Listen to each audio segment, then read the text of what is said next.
Midea Commercial Air Conditioner VRF Repair Guidelines.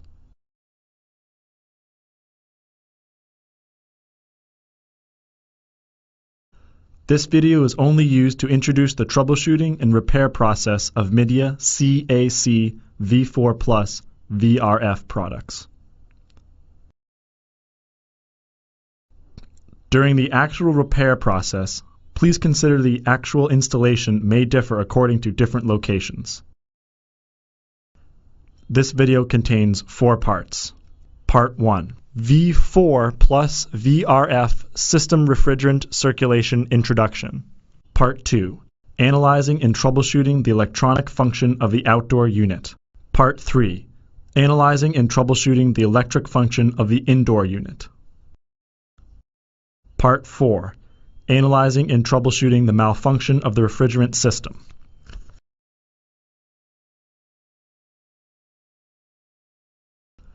Part 1.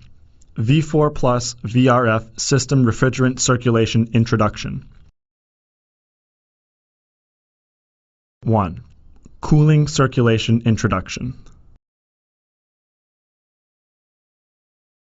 After compression, the high pressure and temperature gaseous refrigerant is discharged from the compressor, then enters into the oil separator. Refrigerant in oil is divided by the oil separator, and the oil returns to the compressor via the oil return capillary pipe, which is connected at the bottom of the oil separator. At the same time, the surplus oil will be balanced to the other combined compressors by the oil balancing pipe. So we position the oil return orifice and oil balance orifice at the different levels at the separator bottom. The refrigerant is discharged from the top of the oil separator, then enters the 4-way valve. In cooling mode, the 4-way valve is in power off condition. The refrigerant goes through the 4-way valve and enters the outdoor condenser. In the condenser, the gaseous refrigerant changes to gas-liquid state by condensation, and from high temperature and pressure reduces to medium pressure and temperature. After condensation, the refrigerant reaches the outdoor electronic expansion valve. The electronic expansion valve adjusts the size of opening in order to control the refrigerant flow volume according to the discharged gas temperature and pressure of the compressor. After passing through the outdoor electronic expansion valve, the refrigerant enters the high-pressure accumulator. Due to gravity, the liquid-state refrigerant will be separated at the lower part, and gaseous refrigerant will be at the upper part. As the discharge pipe is placed at the bottom of the accumulator, it guarantees that the discharged refrigerant is in the liquid state. So, during maintenance, it should be clear which is the outlet pipe, which is the inlet pipe, to make sure that in cooling mode, the refrigerant passes to the indoor side as in a liquid state.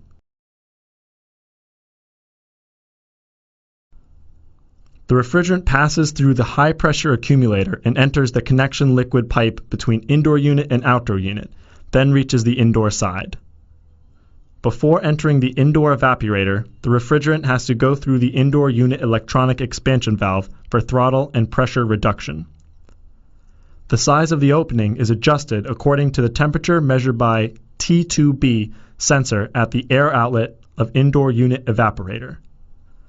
The medium temperature and pressure liquid refrigerant becomes a gas-liquid refrigerant with low temperature and pressure by throttle. After throttling, the gas-liquid refrigerant enters the indoor unit evaporator, then absorbs heat and evaporates. When the refrigerant reaches the outlet, it should be in a gaseous state, ensuring the refrigerant can fully evaporate with the best cooling performance. The refrigerant passes through the indoor unit evaporator and enters the connection gas pipe, then returns to the outdoor side. Gaseous refrigerant passes through the 4-way valve of the outdoor unit and returns to the low-pressure accumulator. At this time, the liquid refrigerant, which is partially evaporated, or the surplus refrigerant, due to low-load operation, will be deposited at the bottom of the accumulator, while the gaseous refrigerant remains at the top. The location of the low-pressure accumulator discharge pipe is set at the top, which is in an opposite position compared to the high-pressure accumulator. This ensures the refrigerant absorbed by each compressor is in its gaseous state. Except for storage of the surplus liquid refrigerant, the low-pressure accumulator also stores lubricant oil, which is used in the circulation operation of the system.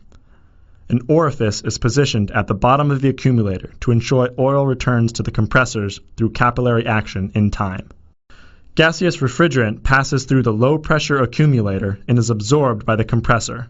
Thus, a cooling circulation process is completed.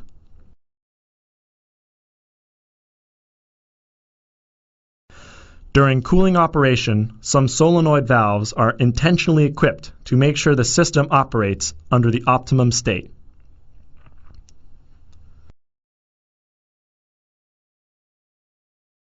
SV6. During the cooling operation, if discharged gas reaches 90 degrees Celsius or the pressure is higher than 3.5 megapascal, the SV6, which is in parallel with the outdoor EXV, will be powered on and opened to increase the refrigerant flow so that it can ensure efficient operation of the system. SV2. During the cooling or heating operation, if the compressor discharge temperature reaches 105 degrees Celsius, the SV2 connected with the outlet pipe of the high-pressure accumulator will be powered on. The low-temperature and pressure liquid refrigerant is formed through the capillary pipe and then injected into the main suction pipe to absorb heat and increase evaporation, which can cool down the compressor by reducing the suction temperature. SV4. During the cooling or heating operation, after the master unit has been operating for 20 minutes, the SV4 in the master unit will be open for 3 minutes. After 5 seconds, the SV4 valve in the slave unit 1 will be open for 3 minutes, and after another 5 seconds, the SV4 in the slave unit 2 will be open for 3 minutes, and the process repeats. This cycle repeats every 20 minutes. However, the SV4s in a powered-off slave unit remained closed. When the system is powered on or shut down, the SV4s also open 2 minutes to ensure that the compressor won't operate with insufficient oil during long-term running. SV1. During the cooling or heating operation, the corresponding SV1 will be open, and it will be closed when the unit stops. This function increases refrigerant flow and prevents any refrigerant from entering an outdoor unit in standby mode.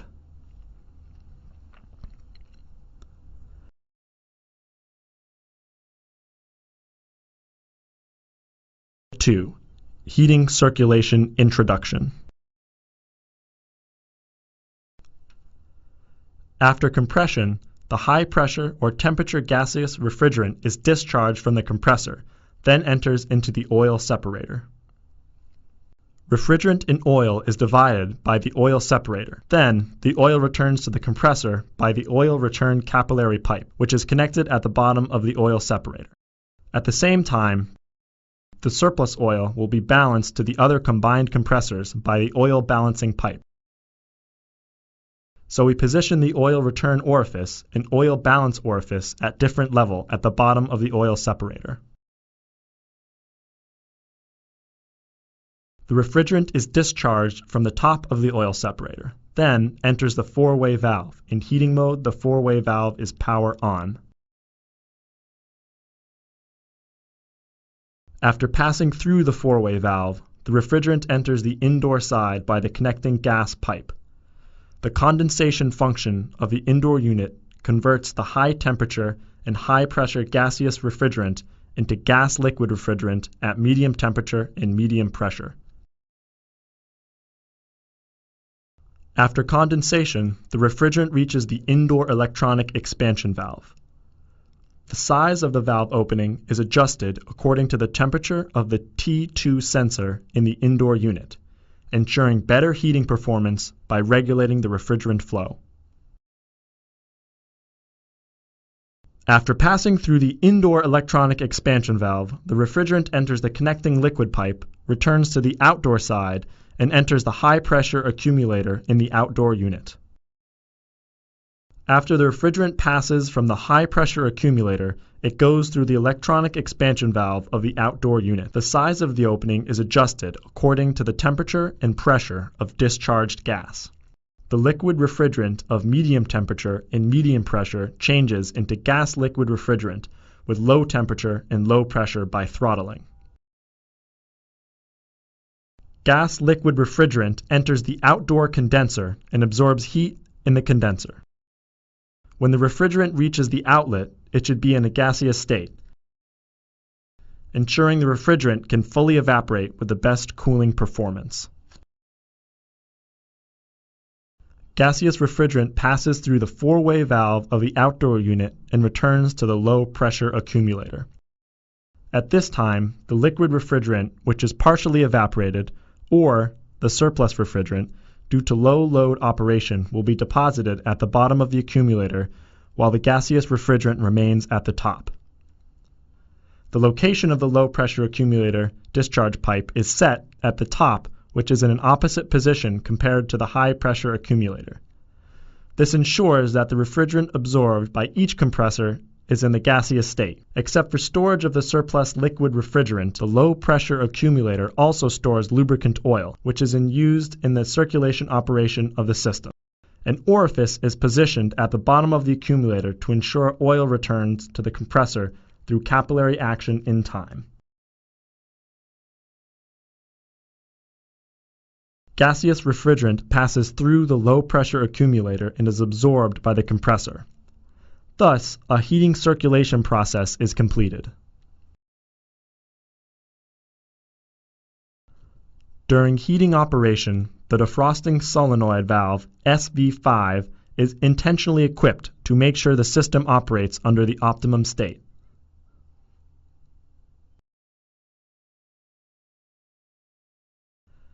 SV5.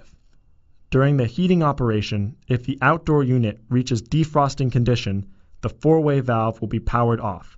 The system changes into cooling mode. At this time, the SV5, which is connected at the high-pressure accumulator outlet, will be powered on. Some refrigerant passes through the SV5 valve and enters into the low-pressure accumulator quickly. Thus, increase the refrigerant circulating speed to realize quick defrosting.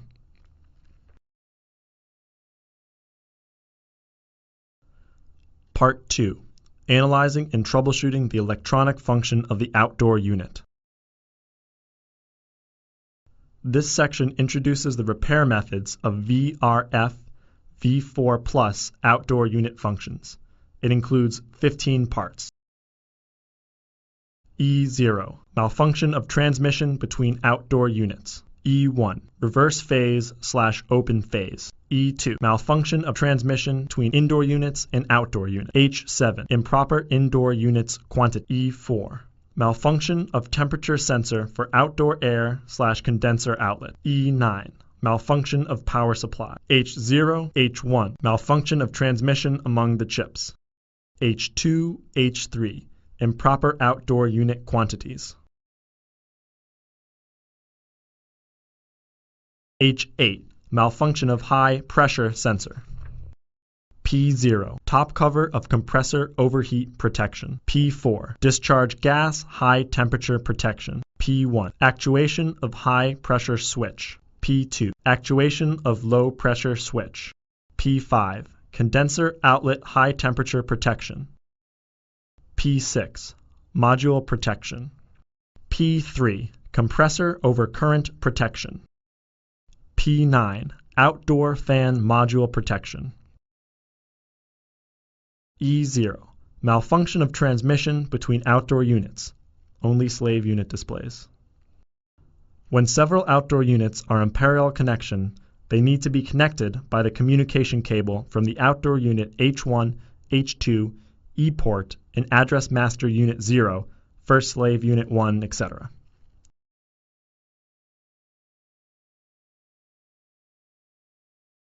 When slave units display the E0 malfunction code, the reasons would be as follows. Cause of E0 malfunction. Communication cable is broken. Master unit is powered off. Master unit PC board malfunction. Slave unit PC board malfunction. Wires are not correctly configured as per instructions. Failure to use 3 core shielding cable. Repair instructions when E0 appears. Step 1. Check to ensure the outdoor unit's address set. Master unit address should be set as 0. 1 for slave unit, 1. 2 for slave unit, 2. 3 for slave unit, 3. And it is invalid when the address is more than 3. If the setting has errors, power off the outdoor units and reset the address. If it is correct, proceed to next step. Step 2. Check the communication cable. All the H1, H2, E port of the outdoor units must be connected by the shielded cable, and the wires should not be reversed. H1 port of the master unit is connected with slave unit's H1 and H2 port is connected with H2 port. Use of the OHM range of multimeter to check the resistance between PQE of communication cable if it is in short circuit or open circuit. If short circuit happens, reconnect the outdoor unit communication cable. After the above repair, if malfunction still exists, the PC board of outdoor unit should be broken. You have to replace a new one.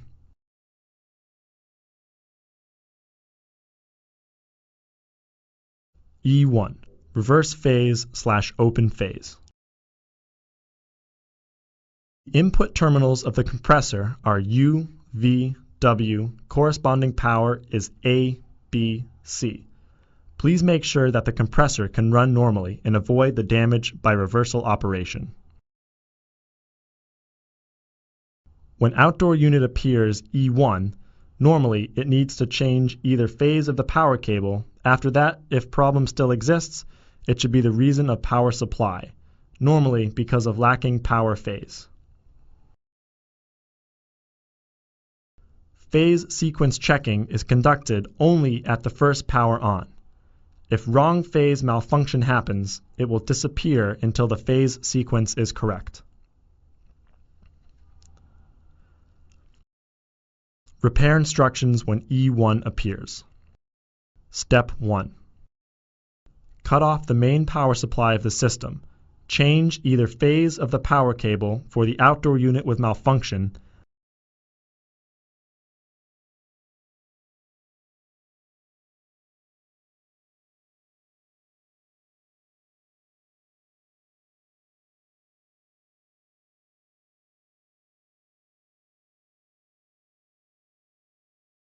Then power on the system and check if problem still exists. If so, please go to next step.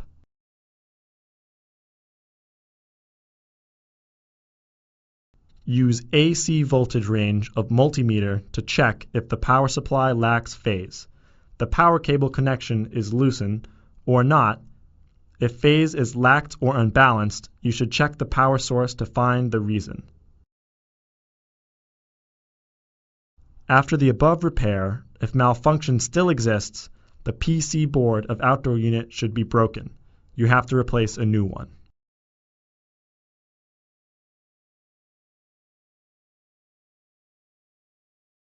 E2, H7 malfunction of transmission between indoor units and outdoor units.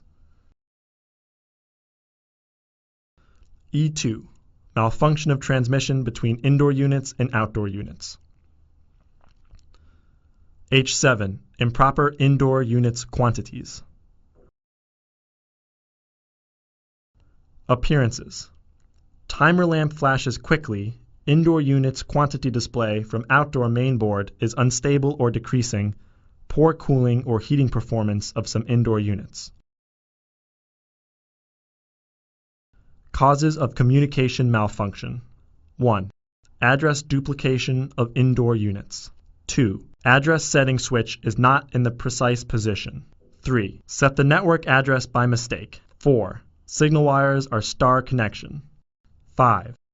Failure to use 3-core shielding cable. 6. Signal wires are too long. 7. Interference. 8. PQE is short circuit. Repair instructions when E2H7 appears.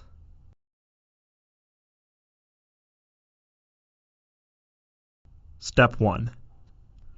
Use the OHM range of multimeter to check the resistance between PQE of communication cable if it is in short